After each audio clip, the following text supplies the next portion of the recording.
જો તમારે ગુજરાતી અને ગણિત બંને સંપૂર્ણ પૂરા થઈ ગયા આપણે. ભલે આપણે ટેક્સ્ટ બુક મળી આવી પણ બધું પૂરું થઈ ગયું ભાઈ. હવે આપણે શું કરીશું ભાઈ? રોજ એક વિષય તમને હું સવારે આપે એના વિશે આપણે લખવાનું અને મૌખિક બોલવાનું. એટલે જ્યારે તમે ત્રીજા ધોરણમાં જાઓ ત્યારે તમને સહેજ પણ તકલીફ પડશે નહીં. બરાબર? હું તમને રોજ એક પેમ્પલેટ પણ આપે અને એક વિષય આપી દઉં. એના વિશે તમારે બોલવાનું અને નવું નવું કંઈક શીખીશું. Very good. ચલો આવી જાઓ શીતલબેન. પાંડો શીતલબેન રમણભાઈ. હું ધોરણ બીજામાં ભણું છું. હું આજે કારેલા વિશે બોલી. કારેલા એક શાકભાજી છે. કારેલાનું શાક બને છે. કારેલા વેલા ઉપર લાગે છે. કારેલા ખૂબ સુંદર હોય છે. કારેલા બજારમાં મળે છે. કારેલા લીલા રંગના હોય છે. કારેલા લાંબા હોય છે. Very good. શાકભાજી કહેવાય. કારેલા શું કહેવાય? શાકભાજી. બધાય કારેલાનું શાક ખાવું જોઈએ. ચલો સીતાબેન આવી જાઓ. સીતાબેન સુરેશભાઈ. હું ધોરણ બીજામાં ભણું છું. હું આજે ફૂલકોબી વિશે બોલી. ફૂલકોબી એક શાકભાજી હોય છે. ફૂલકોબી બજારમાં મળે છે.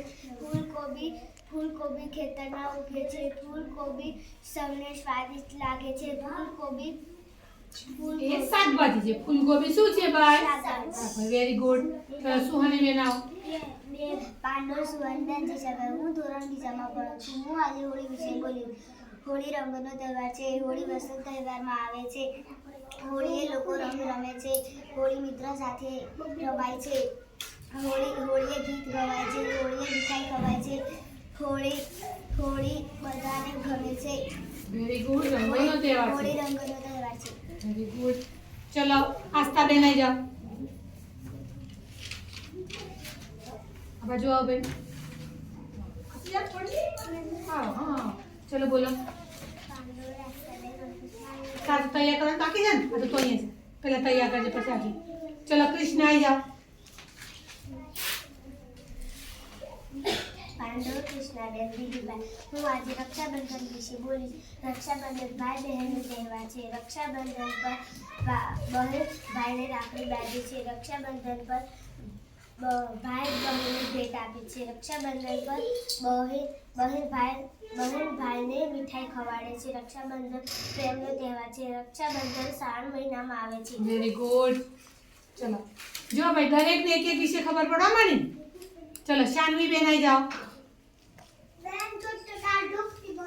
પાંડવ શાનવીબેન જગદીશભાઈ. હું ધોરણ બીજામાં ભણું છું. આજે નવરાત્રી વિશે બોલીશ. નવરાત્રી 9 દિવસનો તહેવાર છે. નવરાત્રીમાં દાંડિયા રમાય છે. નવરાત્રીમાં નવા કપડાં પહેરે છે. નવરાત્રીમાં માતાજીની પૂજા થાય છે. નવરાત્રીમાં ખૂબ આનંદ મળે છે. નવરાત્રીમાં ગરબા રમાય છે. નવરાત્રી ગુજરાતમાં પ્રચલિત છે. નવરાત્રી ખૂબ સુંદર તહેવાર છે. Very good. સરસ. પાંડવ જીનાબેન. હું ધોરણ બીજામાં ભણું છું. આજે ધૂળેટી વિશે બોલી. ધૂળેટી હોળી પછી આવે છે. ધૂળેટીમાં મજા આવે છે. ધૂળેટીમાં રંગ લગાવવા આવે છે. ધૂળેટીમાં રંગોનો તહેવાર હોય છે. ધૂળેટીમાં મિત્રો ભેગા મળીને રંગ લગાવે છે. ધૂળેટીમાં આનંદનો તહેવાર હોય છે. ધૂળેટી સૌને ગમે છે. Very good. ધૂળેટીમાં શું કરવાનું ભાઈ? કલર લગાવવા. જો